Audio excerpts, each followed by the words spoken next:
Tot molt fantàstic, estem gaudint d'instal·lació privilegiada, recursos els màxims que pot tenir un equip a dia d'avui i bé, agafant sensacions, agafant ritme,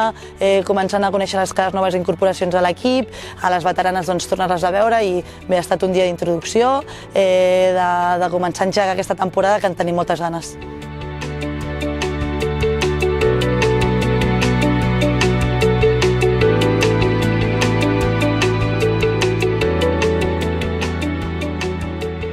Doncs molt bé, la veritat, com ha dit l'entrenadora ara fa un moment, hem començat des de l'escala més baixa i des d'aquí fins endavant. Tot i això, el nivell de les noves jugadores que hem donat la benvinguda avui, molt bé, la veritat, molt bones companyes, amb el respecte sobretot, i el més destacable és que estem aquí, a la ciutat esportiva, que podem gaudir d'aquestes noves instal·lacions que, Déu-n'hi-do, que tenim al nostre vestuari i al nostre camp, i aquí gaudint-ho sempre, ara que podem, i amb l'estaf i les nostres companyes.